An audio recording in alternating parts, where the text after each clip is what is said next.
Welcome back to another explainer. Today, we're unpacking a truly high-stakes confrontation that unfolded completely in the shadows.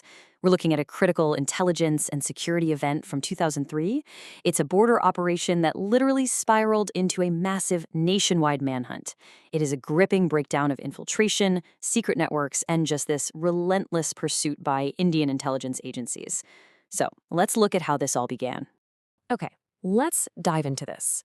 The entire sequence of events kicks off on a dark night back in 2003, right on the boundary lines of Rajasthan and Punjab. Now, you gotta understand, this wasn't just some standard patrol night.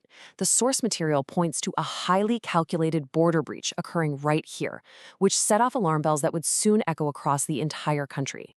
Section 1, the 2003 border infiltration. Let's get right into the terrain. To really grasp the scale of what happened here, we have to start at the physical borders of Rajasthan and Punjab. We're talking vast, unforgiving terrains where crossing undetected requires immense preparation. So what exactly was the threat?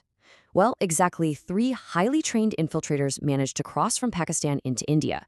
Now, 3 people might not sound like, an invading army, but in the world of covert operations, a specialized trio represents a highly concentrated, very real threat that is capable of causing massive disruption. Moving on to Section 2, a hidden secret network. Because see, their mission wasn't just about causing localized chaos at the border fences.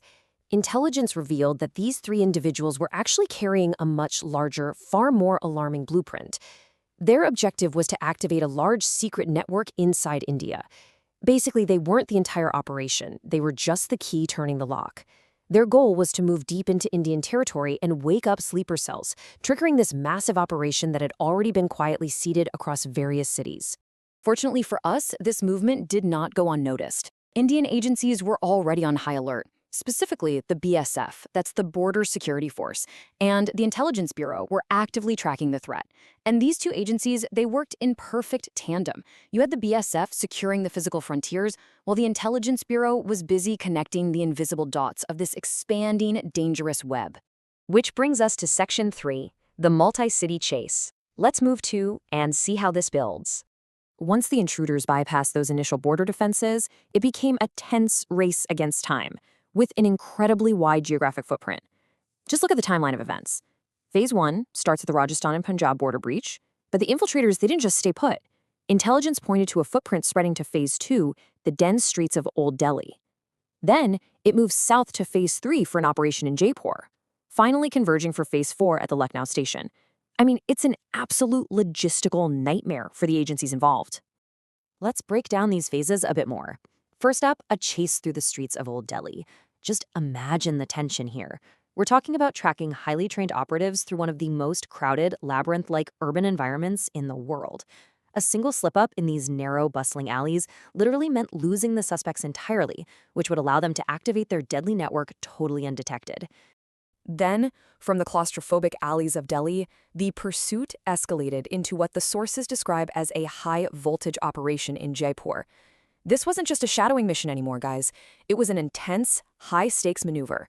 The agencies were actively moving to disrupt the network before it could fully wake up, and that turned the city of Jaipur into a critical flashpoint in this whole shadow war. And that leads us to our final section, the Lucknow station siege. After tracking the operatives across state lines, through all those crowded markets and high-tension city raids, the entire pursuit funneled into a massive standoff at the bustling Lucknow station. And it really leaves us with the ultimate question, doesn't it? Was this infiltration mission successful? Did those 3 men actually manage to activate the hitting network before the siege closed in on them? Well, the answer is no. Indian agencies dismantled the entire network. That final siege at Lucknow station was the decisive blow. The combined, relentless efforts of the BSF and the Intelligence Bureau not only neutralized those 3 individuals, but they successfully collapsed the broader hidden network that they intended to activate. It was an absolute game changer. It is honestly a masterclass in counterintelligence. But it leaves us with a lingering thought to ponder as we wrap up this explainer. How do intelligence agencies stay one step ahead of a secret moving network? I mean, when the target is hidden in plain sight, scattered across millions of people in cities like Delhi, Jaipur, and Lucknow, the mechanics of tracking them down are truly fascinating. It requires immense coordination, flawless intelligence, and just absolute precision. Thank you so much for joining me for this explainer. Keep asking questions, and I'll see you next time.